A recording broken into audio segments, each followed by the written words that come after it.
Welcome to the Escape to Eastern Ontario podcast. I'm Jaeson Tanner. When a budding musician walks into a music store for the first time, it's a watershed moment. It's the first step in a lifelong adventure filled with fun challenges, exhilarating collaboration, and for some, a career in the music business. Today we're talking to Dale Vandusen about his career in the music business and his one-of-a-kind music store, Mary's Place. Dale tells us how he's made his store into an oasis for collectors, new musicians, guitar aficionados, or anyone who really loves music. Relax, tune up, and plug in. This is the Escape to Eastern Ontario podcast. We're here on a rainy Tuesday morning with Dale Vandusen at Mary's Place. Dale runs the kind of retail outlet that has been responsible for much of my discretionary spending as a musician. So we're here in his guitar store. That's what we guitarists call it, but Dale's going to help us understand that it's a lot more than that. Dale, what is it that you guys do here beyond selling instruments to musicians? So we do, we're full-line instrument retail store, guitars, basses, ukuleles, keyboards, PA systems. We also do installations for schools and churches and that type of thing. And then we're now branching into doing live sound, like for school plays, corporate events, that sort of thing. Okay. So what's the difference between an installation and a live sound type job? So an installation, the company or the client will purchase the equipment from us, and we will go and physically install it and test it in the building. So a church, for instance, needs a PA system. We'll go spec out the building, send them a quote on what they're looking for, go back to the church, install it, show them how to run it, and then offer this service contract as well. Right. Okay. So it's important, I think, to kind of flesh out the that spec out idea a little bit. I used to work for a volunteer organization, and we did the sound in a stadium once with our own equipment, and people don't realize the impact that echo and sound, how sound behaves in different environments. So what's involved in speccing out a facility? Just go into a room, and like the other aspect is when we go out and do sound we bring in sound equipment and a technician to do the sound.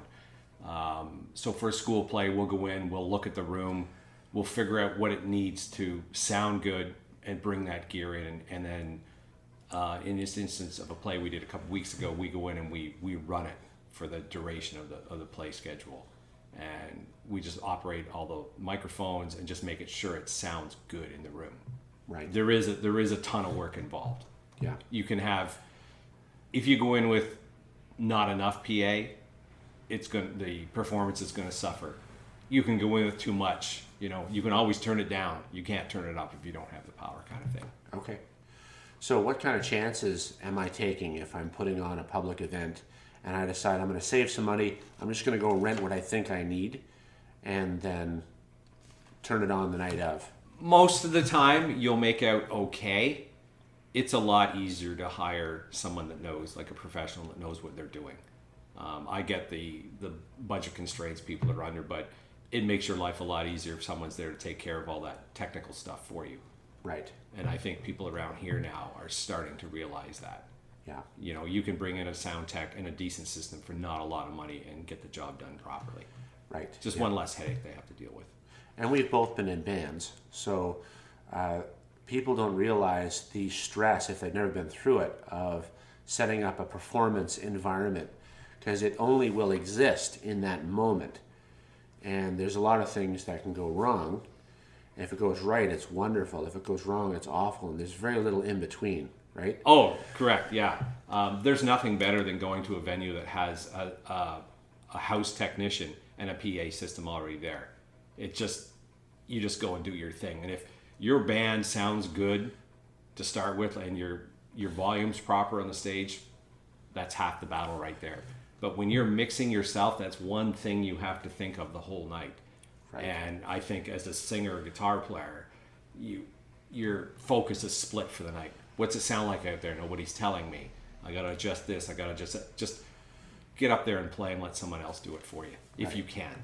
And it's the exact same issue with a DJ at a wedding or some sort of an event, where anywhere where you need amplification or sound management. Yeah. A lot of people at weddings, again, I get it. It's DJs are expensive, bands are expensive. There's a big hassle in trying to program your own music, rent a sound system, set it up, run it, take down, and return it back to the vendor, kind of thing. Just hire somebody that knows what they're doing. Mm-hmm. Save yourself the grief. That's it. It's a lot of moving parts to think about, eh? So how did you get into this line of work in the first place? I started as a DJ when I was 15, and then moved. I joined my first band when I was 15 or 16. What was your first band's name? Oh, what were we called? These are always great stories. I think the band was called... What weird? That's really weird. I can't... Because that's the only band name.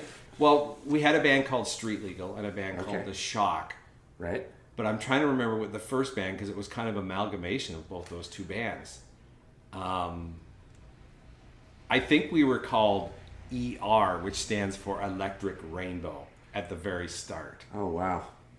That kind of dates you a little bit. Well, yeah. Kind of like the post-hippie era. 70s. Late 70s. It was just... Yeah. And then I remember we had T-shirts with ER on them, and people thought it was the Queen's initials. There you go. It was just like, no, it stands for Electric Rainbow. Because we're not that smart. You could have been a Queen cover band. Yeah. No.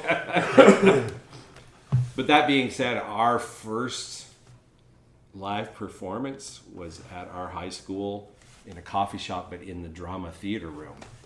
And there was 400 or 500 kids there. Oh, wow. And that was a pretty cool first event. Yeah. It builds up your confidence when you have that many kids that are into you, and you've only been playing for 3 or 4 months. That's more than the Beatles would have played to in the cellar, right? Yeah. There you go. So you started out as a DJ and playing in a band. Yes. And then went to college for radio, spent 10 years in radio production. Okay. What college would that be? Loyalist. In Belleville. Okay. So I went to CKLC Fly FM in Kingston, then went to their station in Brockville that they bought, then went to a station in Smiths Falls. I think I went back to Brockville for a stint, and then my last radio job was working for the Chum station in Ottawa, which was Cool FM and CFRA. And then decided to get out, and then I worked for Renaissance Music for a little bit, and then one of their guys started their own rental company, and then left and started their own sound company and their own store, and I managed that store for 10 or 12 years. Oh, wow. And then, but the last year, I was thinking I wanted to do my own thing, because I had pretty much run someone else's show for a while. And looked around. I was looking in Brockville, I looked in Picton, I looked in Gananoque, and I came in here one day, and the old owner was asking me a bunch of very bizarre questions. And I came back in, and he just basically said, we're thinking about selling the building and the business. So it took about a year and a half, and we put together a deal where I just leased the building and bought the business.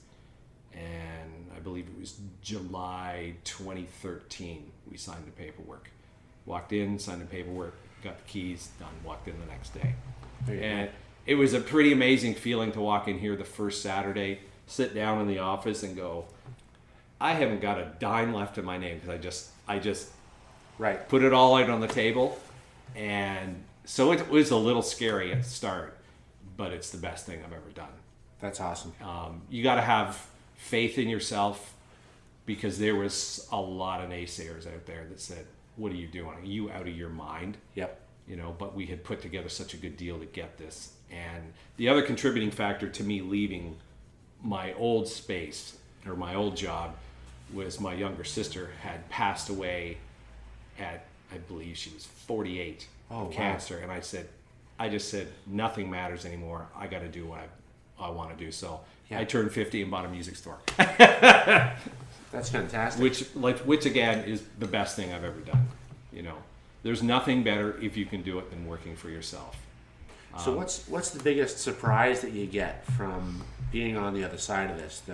When you were thinking about buying the store, what like nice surprise or serendipity happens in this business that you didn't anticipate? There's pretty huge community support here. We're in what is there, 6,000 people here? Yep. This store, and I don't like to say negative things about other places. We're way busier in this store than we ever were in a shop I managed in downtown Kingston. Like, there's a whole bunch of contributing factors to that.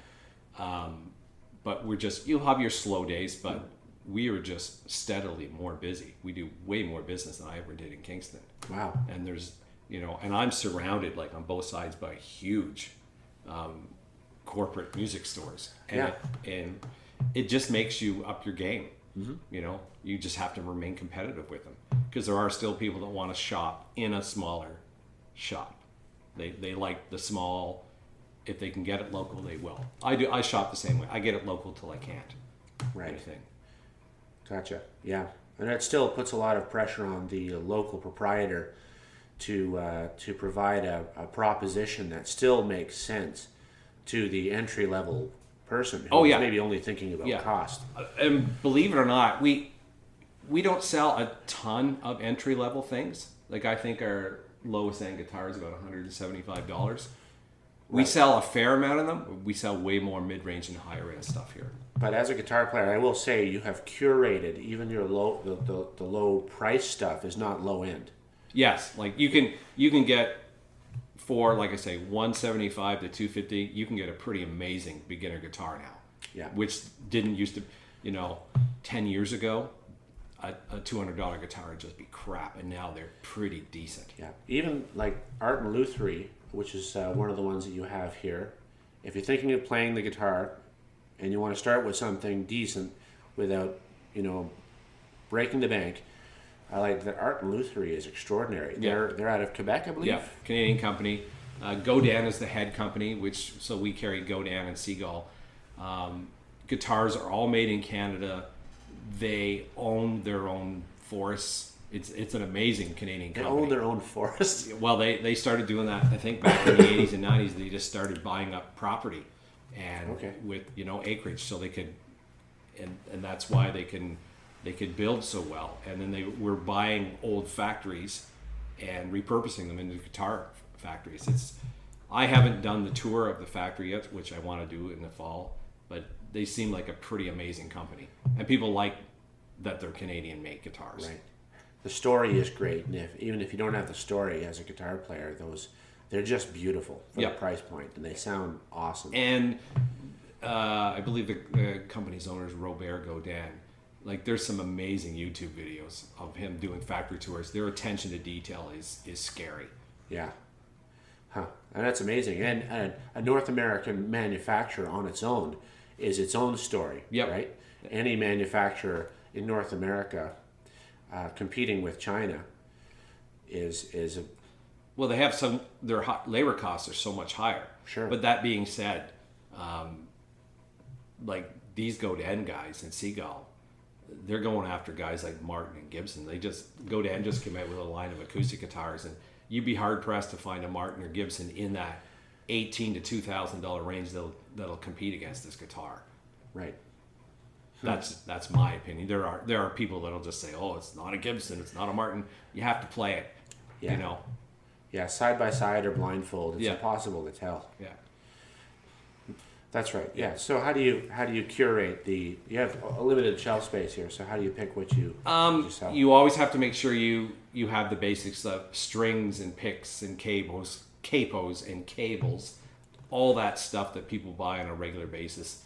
Like, we sell strings every single day, drumsticks, drum heads, and then you have to be careful with your guitar lines because you can offer too much. And you can get yourself in a situation where you carry everything. And as a small store, the pressure, the financial pressure to carry all those lines. Like for instance, like I've been offered Taylor guitars. I'm too small a shop to support a $25,000 US buy-in on my first order. And I've talked to other Taylor dealers that are the same way. They said, yeah, we carry them for a couple years. I want to deal with a company that deals with us. Yamaha Canada, Yorkville Sound, Godan. They want to work. They want, you have to carry a certain stock level of their stuff, but they're not going to come in and just load you down like Fender is another company that they want 75% of your wall space. And I'm not prepared to do that because you can get a Fender anywhere. Yeah. So I'd rather bring in some cool used vintage Fenders and do it that way than to sell my soul to the devil in the U.S. Right. There you go. Because you are basically supporting those companies, that way, and their buy-ins go up every year. Yeah, I see that in other retail situations. Yeah. And the other thing is now we do a lot of online ordering through these companies. They call it B2B. So most of the time you don't have to go through a sales rep or an order desk. You order it online and it'll tell you if it's in stock. And most of the time you can get stuff inside of a week if it's in stock. Some things, if it's a specialty guitar, you'll have to wait a little bit. But so you try to have your shop as full as you can. But you can't have everything. Like you'll see a little bit of PA stuff in here because most of the time it just gets ordered, comes in, and goes right out the door again. Right. Which I like. It'll just come in a box and here's your stuff, kind of thing. Yeah, and every PA system, as you pointed out, Yeah. it's a unique situation. Yeah. So the internet is a blessing and a curse for research. There's so many opinions, but if you know what you want, you can go online. You can do a bit of research.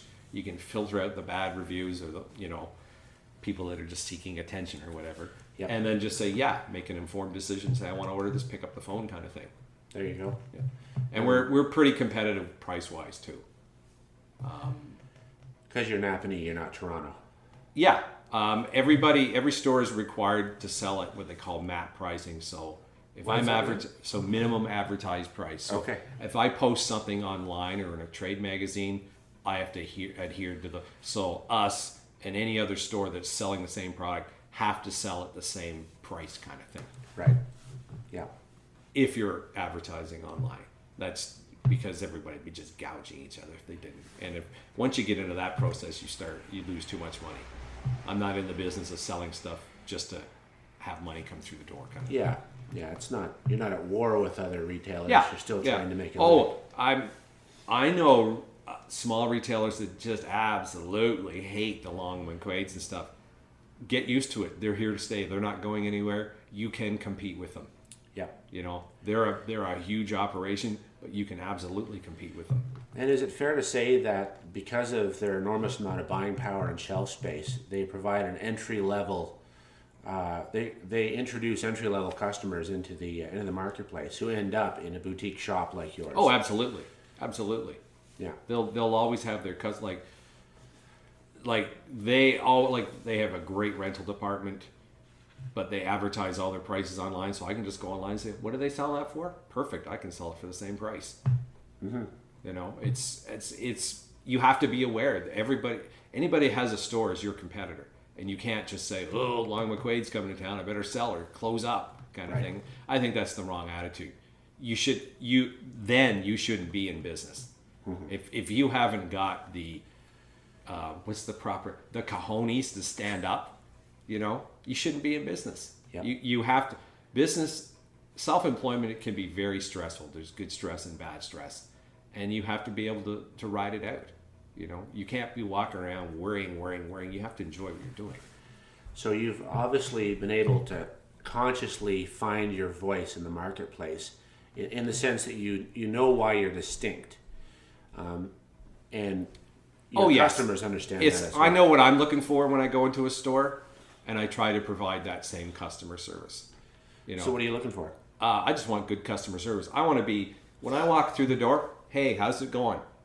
You don't have to come out and sell me something. Right. But if I have a question, it'd be cool if you could answer it for me. I have gone into big shops as a secret shopper, my own secret shopper, and physically gone through every department to see if anybody will respond to me. And I've got in and spent an hour in a store and no one said a word to me. And I just walk out and go, well, that's odd. Yeah. What if I was here to spend $20,000?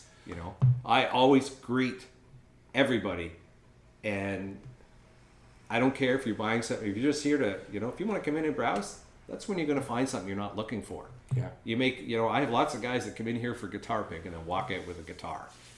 So I've had that experience myself. I bought a Dean semi-electric dobro once that literally sucked the wallet right out of my pants as I walked past.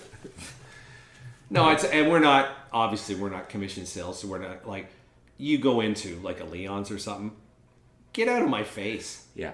Let me get in the door. Right. That's why I just stand back here. Hey, how's it going? Chat them up a bit. And if you don't see something you want, let me know. I'll get it for you. If you just want to see what we have and go on about your day, I'm cool with that. We like when you spend money, but, I'm not going to put you in a headlock till you get out your wallet. Absolutely. What advice do you have for parents that are thinking of getting their children into music?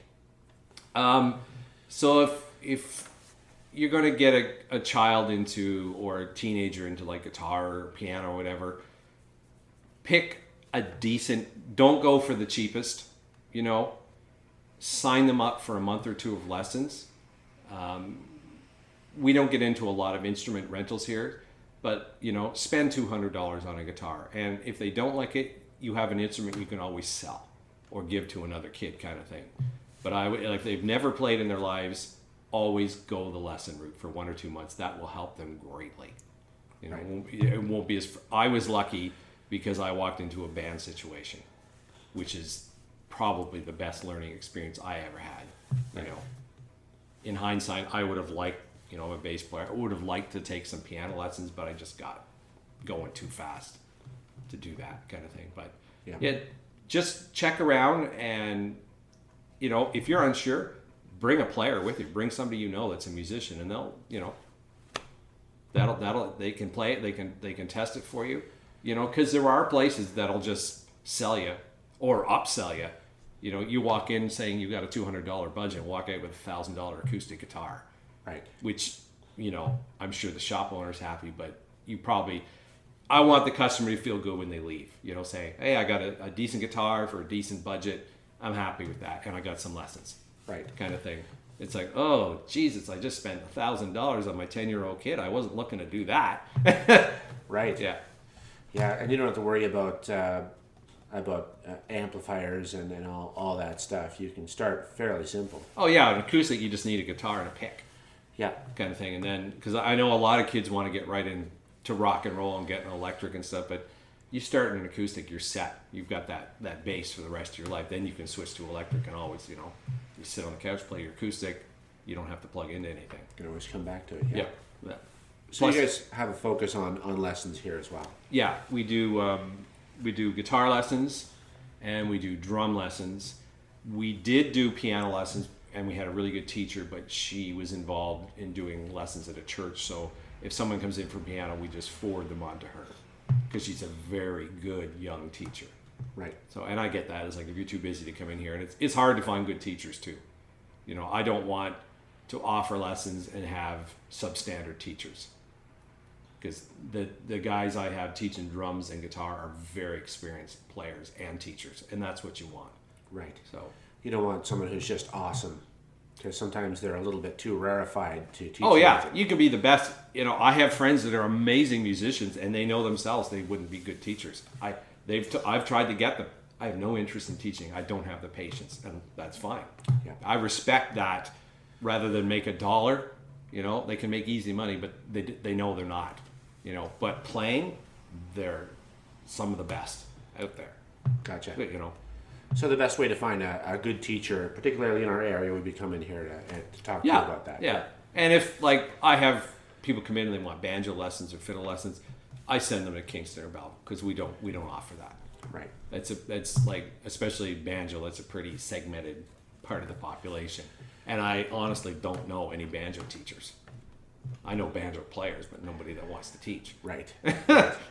Yeah, they're a rarefied breed, aren't they? Yeah. Yeah. Yeah. So is there anything you'd like to say about about how music helps developmentally? Oh, I think I think playing guitar, drums, piano, I think it keeps you sharp. It's like reading. If you develop that skill as a kid, you'll carry it through as an adult, and it's like playing Scrabble or crossword puzzles when you get older. You've got the wheels turning all the time. You're always, and if you find yourself in a rut, take some lessons or change your direction in music. I think it's a great way to keep your mind active, rather than sitting at home staring at a video screen kind of thing. Oh, absolutely. There's a couple of great YouTube videos that are easy to find about music's effect on the brain, particularly for musicians who are playing. And they were saying that every part of the mind is lit up when a musician is playing. There's the emotional centers. There's the basal ganglia, which is the part that's responsible for habit. Mm-hmm. When you drive home and you can't remember how you got there, that's the basal ganglia. That's not the beer. That's it. And the prefrontal cortex, for when you come up with something new. I think I was into music from a time I was 5 or 6, like listening to music. I'm just a huge music fan right from the get-go. And it's been responsible for everything I've done in my life. It's just, you go back and you track it and you go, what if I hadn't met this person when I was 15? Right. Like the same person that got me into DJing got me into playing music, which is weird. And then both of us ended up owning music stores.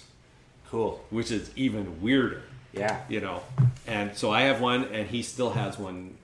He used to have Kingston Guitar Shop, and then they closed that, but he has like a computer / music store in Perth now. So it's just weird that two guys that grew up together being really good friends ended up doing exactly the same thing. That's amazing. Yeah. It's weird. It's what it is. So, but I can go back and pinpoint the day this guy said to me, I'm thinking of getting into DJing. And I thought, I've never done it before. I was pretty arrogant when I was a kid, or sure of myself. Right. And I'm like, I could probably do that. And then it ended up working out great because he was a tech guy, and I ended up being the DJ guy. And awesome. And I'm still doing it, because I have the store and I have a DJ company, and a lot of live musicians kind of frown on that, but whatever pays the bill. And if you still like doing it, then do it. Yeah.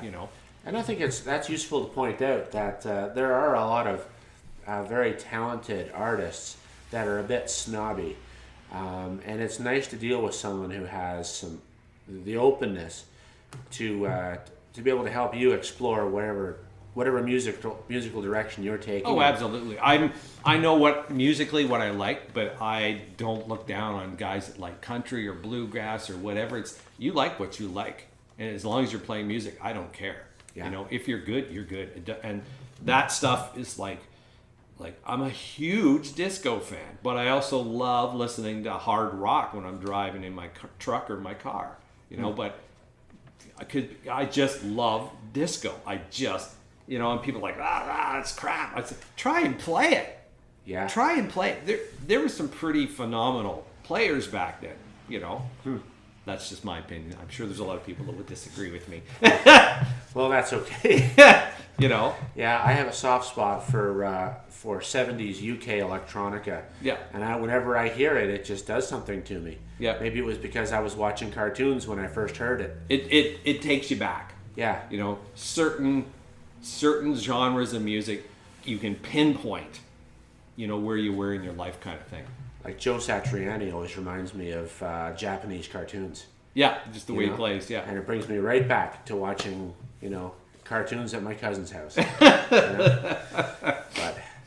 there you go. Well, that says everything about the developmental impact on a young person when it comes to music. You always remember your first experience where you really heard music. Yeah. Well, I think something like, you might have been a good hockey player when you were younger, but I think eventually you give it up. You just get to a point where this isn't doing anything for me, and I don't really want to go to the rink at 6 o'clock in the morning anymore. But Music can take you in so many directions. Yeah. Like I said, it's me getting into music, taking me in so many different directions and then end up being a music retailer. Yeah, and it becomes part of your identity, and it's a lifelong thing. Yeah. You don't say, well, I blew out an E, so I can't play the mandolin anymore. Although that would be a great story. Yeah. Why can't you play mandolin? Oh, I blew out my knee. It's a great story. I tripped walking into a gig. That's how that happened. That's right. It was a fight at a bluegrass concert. Did they fight at those? I don't know. It always sounds like someone's getting angry. Yeah, that's remarkable. So that's fantastic. So where can people find you if they're looking to get their kids into music or at least check out the amazing... 62 Dundas Street West in downtown Napanee. Facebook. We are actually in the process right now of doing it's called a digital Main Street transformation. We're working on getting a Shopify POS system, and in partnering with that, we will have a online e-commerce store. Oh, great. And then you'll see a big transformation. So we'll have an e-commerce store, new website, stuff will start going up in Instagram. We're really going to up our game on social media, which we need to do. We've been kind of slack in that department, and that's usually my fault. Hey, that's a lot of farming. Like I know in my business, because we do internet marketing for our customers, there's a real difference between a hunter and a farmer. And if you're in sales, you're used to thinking like a hunter. You go out, you sell, tonight you have steak. Yeah. Right? Whereas farming, that's like social media. You're always planting seed. And when you start getting a few fields under cultivation and some time has passed and you've almost forgotten why it is you started doing it, things start coming back to you. And it's impossible to anticipate the benefit of a good, solid, customer-focused social media outreach. But when you're doing it, it feels like farming because you think, boy, these seeds are never going to come up if they come up at all. I agree with that analysis. You're right. You're always planning. Like, for instance, yesterday we were talking before we started this. I had 2 customers come down from Montreal because I had a guitar advertised online that they couldn't find anywhere else. And as a fluke, he was looking for one of these guitars, and I had a different model by the same company. He was looking at the other one too, and he ended up taking the second one. He didn't know I had it until he walked in here. So they drove all the way from Montreal, and right. I appreciate that because I just, those 2 guys will start talking to their friends and saying, hey, we went to this neat little shop in Napanee and they had this cool guitar. So you're always making connections everywhere, and you don't know who's talking to who, kind of thing. Yeah, it's the same when we do church business and school business. They just all talk to each other. It's an opportunity for some, we talk about serendipity or unexpected joy in your business when you start doing that, even as sort of a fun thing and you're not attached to the outcome, because it's impossible to anticipate the good that will come from it. Oh, absolutely. Like these guys came in and they were really nice guys, and they were, after they did the guitar purchase, they wanted to go vinyl hunting, so I sent them to Kingston to Brian's record option. But it turns out the second guy that came with him, who was just a buddy, we were both into the exact same bands. So this guy was trying out the guitar, and we just chatted it up on the counter over, our love of Rush and Kiss kind of thing. Right. And because we were the same age, and it was just, you do any local business will tell you, you do an awful lot of talking during the day to people in the store. And if you're not a social person, then get out of the business. Right? Because there's nothing worse than walking in and seeing, Mr. or Mrs. Grumpy Pants behind the counter. I've worked with people like that, and it's terrible. Particularly when you're a young person, and I remember being 15 years old, just getting into guitar, and I just want to come in and buy a set of strings. Yep. That's all I can afford. Yep. And feeling like a leper because someone behind the, one of the musicians behind the counter just woke up an hour ago, and he's still feeling pretty rough. We try to treat everyone the same. We have kids. We have a couple of kids that come in from Prince Charles School every Thursday. I think that's the only day of the week they're allowed off property for lunch. And the kids walk in here and they're polite. They'll set their pizza boxes at the door and they'll walk around and they'll look at stuff. And these are 12 and 13-year-old kids. They're going to turn into buyers someday. Yeah. So if you want to come in here, I remember what I was like. I'm sure I drove the guy in Perth crazy talking about I wanted to be a drummer, which I never ended up being. Or the guy when I used to go out and hang around in the record shop for 2 or 3 hours. But I always bought. And I remember never being asked to leave, never being bugged about buying anything because I bought every single week. And so, you know, if you're 12, if you're 6, if you're 96, you get treated the same as everybody. That being said, we have a pretty huge female clientele here, which I never had in Kingston because they get treated with respect when they come in. You're a customer. Right. I don't care if you're a man, woman, a 3-year-old, you're a customer or a potential customer. So you should be treated the same. You know, I like when I get surprised when a couple walks, like a man and woman walks in, and it's the woman that is the player. That's a nice turnaround. Yeah. You know, and the guy is sitting here while his wife or girlfriend's picking out a guitar. I just love that. That's super cool. You know, because usually it's like I came in here, my wife's down at Starlight. Right. Which happens all the time. Yeah. You know. That's almost a cliche, right? Absolutely. But when the woman or female comes in here, I think that's cool. You know, I like there's a guitar building course in Kingston every year, and we've had a couple of female students come in. I'm like, bring the guitar in when it's done. I want to see it. Some of them are pretty amazing. You know, and that's a skill they'll have their whole lives. Yeah. You know. There you go. Great. Well, thank you so much for taking the time to talk to me about what you're doing here. No problem.